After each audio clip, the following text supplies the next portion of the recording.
হাজার হাজার নেতাকর্মীরা আসলে মেইন মঞ্চের দ্বারা এরা আসলে যাওয়ার মতন কোনো কায়দা নাই। লক্ষ লক্ষ মানুষের সমাগম, সবাই বাদাম খাচ্ছে, চা খাচ্ছে, বিড়ি খাচ্ছে, ঘুরে বেড়াচ্ছে।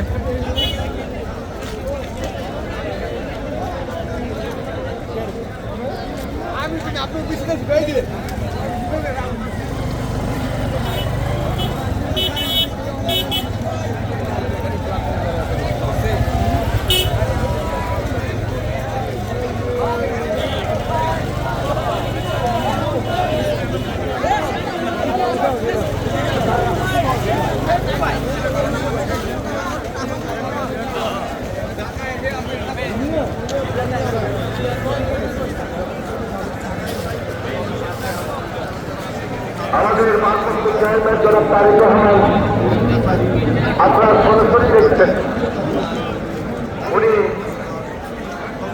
গত শোভাযাত্রায় চারিদিকে মানুষ ছাড়া কোনো লোকজন নেই।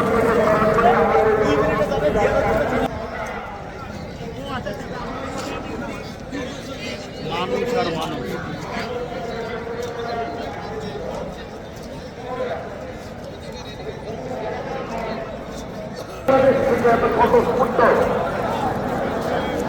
সবাই তাকে অভিবাদন জানানোর জন্য, তাকে একজন দেখার জন্য উপস্থিত হয়ে আসছেন। কে কোথায় আছেন, কোথায় নেতা, কোথায় কর্মী, কোথায় উৎসব জনতা, বোঝাটাও মুশকিল।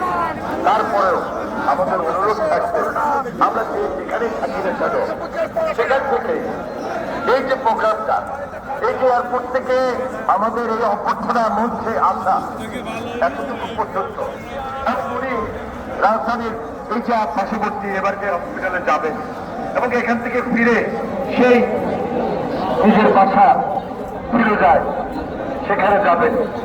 এই সময়টুকু অত্যন্ত দায়িত্বশীলতার পরিচয় এবং তারই সবারের নেতৃত্বে নতুন বাংলাদেশ গড়বে প্রতিশ্রুতি কিন্তু আমরা দীর্ঘদিন থেকে ব্যক্ত করেছি। আজকে নবযাত্রা, নতুন যাত্রা, এই যাত্রাটা কিন্তু খুব মসৃণ নয়, খুব সহজ নয়, কঠিন পথ আমাদেরকে পাড়ি দিতে হবে। এই পথটা অনেক পিচ্ছিল, এই পথটা অনেক পিচ্ছিল, এই পথে অনেক শেওলা পড়ে আছে, শেওলাযুক্ত, এর মধ্যে দিয়ে কিন্তু আমাদেরকে পার হতে হবে। এই জন্য বলছি, এই পথটা কিন্তু খুব মসৃণ নয়, কঠিন একটা পথ।